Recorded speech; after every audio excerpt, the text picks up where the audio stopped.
Harris, we are here again today together. What a pleasure. It's amazing. Love spending all this time with you. I know, right? So what's the difference between the private lenders versus the major bank mortgage programs? There's really three options. We have A lending, which is your typical traditional standard bank that everyone's very familiar with, every household name. We have other options depending on if we need to look at extended ratios or if the client doesn't meet the A lending, then that's called alternative lending or B lending. And then we have a third pillar we can look at as well, which is private lending. So really three different streams for us to consider when we're meeting with our clients as to which is the right solution for those ones at that point in time. Again, we bring them in today at a certain suggestion today, which might change as we go forward over the course of the next 12, 18, 24 months. Finding the right solution. I love that. So what is a reverse mortgage? Reverse mortgage is a way, an opportunity for the parents to tap into their equity of their property. Interesting. Right?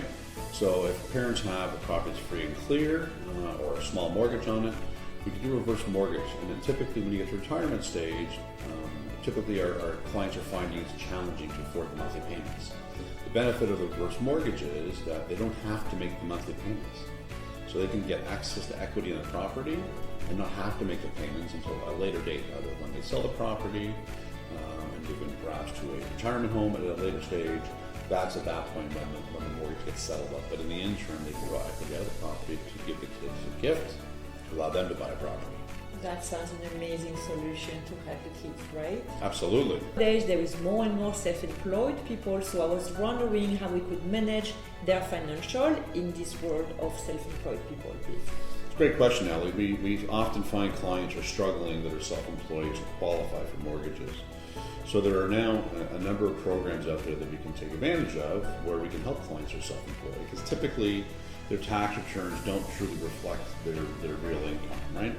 So we now have programs that we can use where bank statements, for example, we can use 12 months of bank statements to go through all their revenues, figure what their expenses are. And so that income that on the tax return might show $60,000 or $70,000 might really in fact be about $125,000 when you add up all of the different revenues they've received over the 12 months. And we have lenders that will allow us to use that type of program to take advantage of clients that are self-employed and find them suitable financing. Amazing. Not only a real estate agent, I'm also an investor. And today I was wondering what's the difference between the residential and the commercial. Should I want to buy a triplex and a fourplex versus a 5 doors?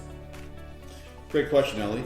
So yeah, very different in the way the lending process works. So if you're applying for residential, it's really based on your income qualification. So whatever income you earn is how we qualify you, less the rental incomes that come in on either a duplex, a triplex, or fourplex. When we look at commercial lending, it is typically 5 doors or more.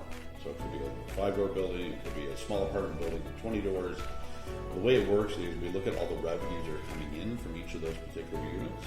We then take that away from the expenses, and then we figure out what the net operating income is. The net operating income is really part of the qualification with the cap rates. And those collectively is how we qualify somebody on the commercial lending. I have a question for you today because I'd like to buy an investment property, but I don't have the funds available right now. So what are the solutions for me? I've heard about the HELOC.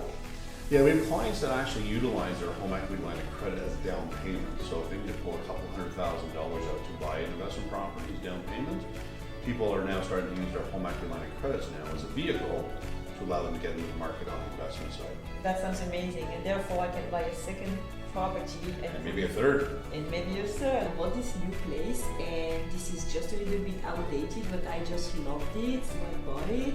I would love to do my renovation kitchen, do some floorings and design ideas, but I don't have the money for it. What do you have for me? So as long as you're not hiring me as your interior designer, we're good. I'll figure out the financing solution for you. That should be amazing. So I have some lenders that have access to something called a purchase plus improvements loan. So as part of your mortgage, we would have a budget added to the end that allows you to do some renovations in the property, whether it's flooring or whether it's painting. If you want to build a nanny suite or a basement in there, those are different options we can apply for as part of the mortgage in something called a purchase plus improvements. That will allow you to go crazy with your dreams and your visions of the property, what you want to turn it into. Purchase plus improvement. I love it. Thank you so much, Harris, and stay tuned for more options. Hey, if you loved my questions with Harris, make sure to subscribe. Both of our contact details are in the description. See you next time.